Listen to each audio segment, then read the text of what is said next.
We have multiple Georgia updates as the Georgia Bulldogs prepare for the 2026 regular season, and we got to break it all down. What's up, guys? I'm Matt Long. Welcome to Georgia Football 365. If you are a Georgia Bulldogs fan, please hit that subscribe button. Only 10.2% of viewers are subscribed to the channel, and it really helps me out a ton. But let's jump right into what we got for today's video, because we got a ton of updates to get into. Starting off with one from On3's Pete Nakos, who tweets, Matt Hibbs has returned to the Georgia football program as its director of roster strategy. Tuesday marked his first official day back with the Bulldogs. So we get a little bit of a change here in the front office.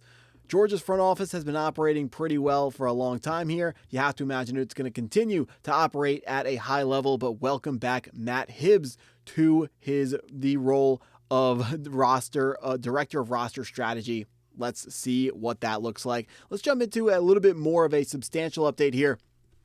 The AFCA coaches poll has officially dropped for the preseason, with the Georgia Bulldogs slotting in at the 3 spot, which is not a super surprising spot to be in. You would expect to be either number 2 behind Ohio State or number 3 behind the Texas Longhorns. Maybe it's a surprise to some, as it is a surprise to me to see Georgia behind Oregon, but it makes a lot of sense. Oregon brings back Dante Moore, who is expected to be the 2nd overall pick to the New York Jets should he had decided to come out of college.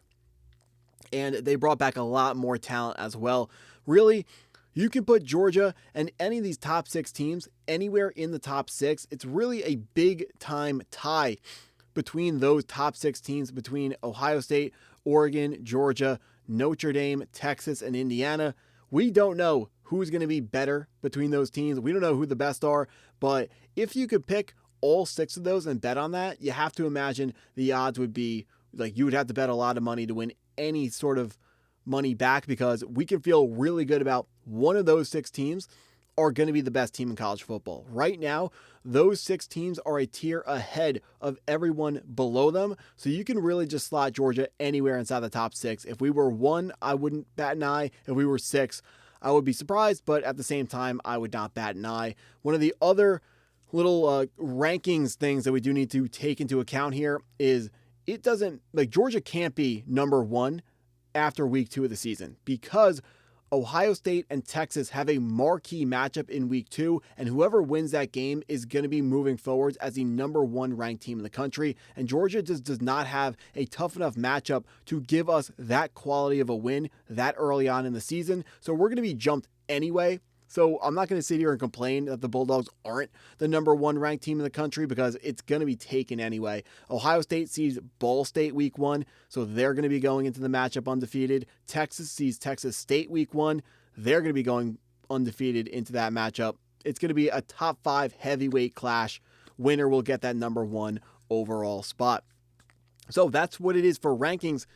Looking at something that is a bit less subjective and a bit more designed to be correct, the national championship betting odds, the Georgia Bulldogs are actually have the worst odds of that top 6 group.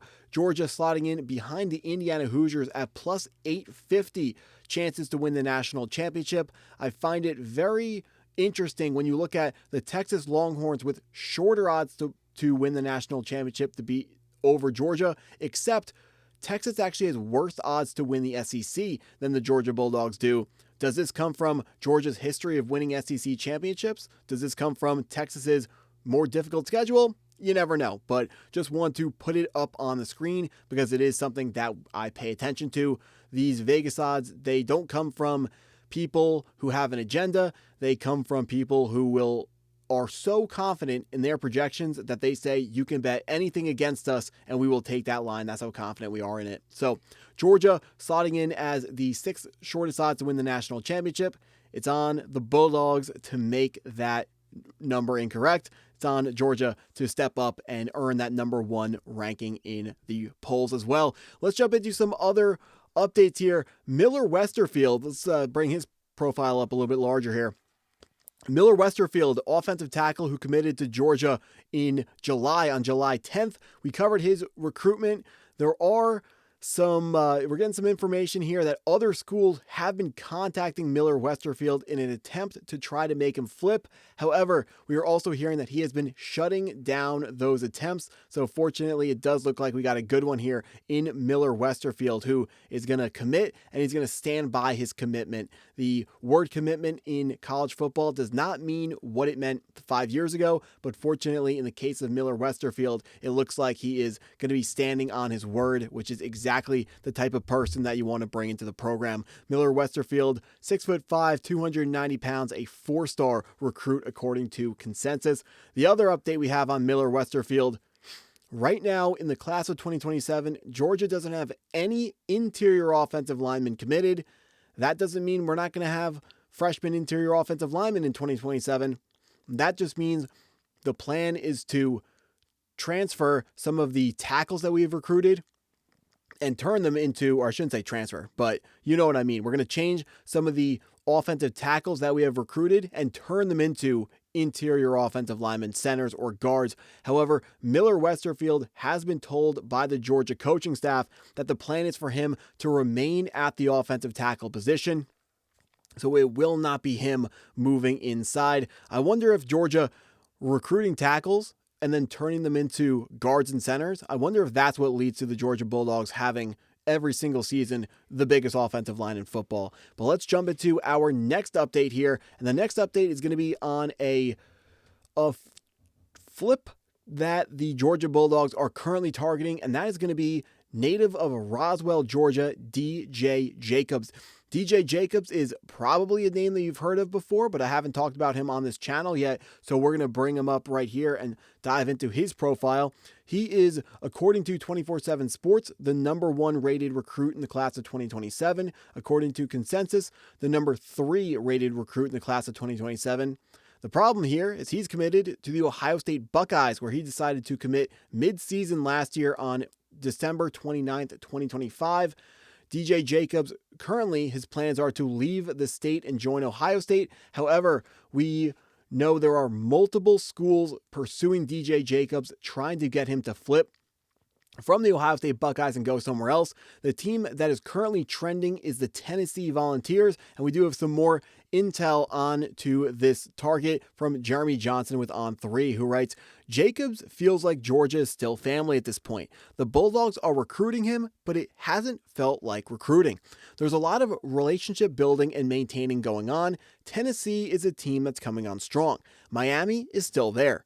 Georgia is off somewhere in the distance. There's a you know where we are if you need us vibe, at least going into the fall. Not much has changed, but all in all, Georgia is still on the radar. Now, this frustrated me to read. Because I look at it and I go, so are we going after this guy or are we not going after this guy? Because if you're going after this guy, let's pull that article back up real quick. If we are going after this guy, why is it Tennessee the team that's coming on strong? That better be the Georgia Bulldogs that are coming on strong. If we're making a serious push for this player, like what is this? Oh, we're off in the distance. You know where we are? Guess what? DJ Jacobs knew exactly where Athens, Georgia was on December 29th when he committed to the Ohio State Buckeyes. If it didn't work then, why would it work now? The Ohio State Buckeyes offer many of the same things that the Georgia Bulldogs offer. They also compete at the highest level. They also give good NIL, but not top prospect bidding war winning NIL type money. They both have great programs, a lot of similarities. Georgia has that proximity to home, but as evidenced by him committing to Ohio State, the proximity to home is not a big time factor in this recruitment. If the Georgia Bulldogs want to make some noise, they have the ability to go out and make some noise. I don't want to see some half-hearted recruiting, right? Go after him if you're going to go after him. If you're not going to go after him, don't go after him. Another similarity between Ohio State and Georgia, both teams great at putting top-level defensive linemen out to the NFL draft. I mean, Ohio State is not going to be a team that you're going to be able to say, we're Georgia. We are one of the top teams in the country. We're going to win the recruitment just because of that, because Ohio State can say a lot of the same things. But this is a top guy. We're going to see if the Bulldogs can pull off this flip. Where things currently stand, I haven't seen anything from any insider or heard anything from anybody close to either one of these programs that would suggest that any of these schools are going to be successful in pulling off a DJ Jacobs flip, but we are going to be watching the situation, and I'm sure I'm going to have a video if anything changes. That's what I got for this one. If you stuck around this long, I appreciate you taking the time to watch the video all the way through. Please hit that like button if you haven't already. Hit the subscribe button if you're new to the channel. Go Dogs!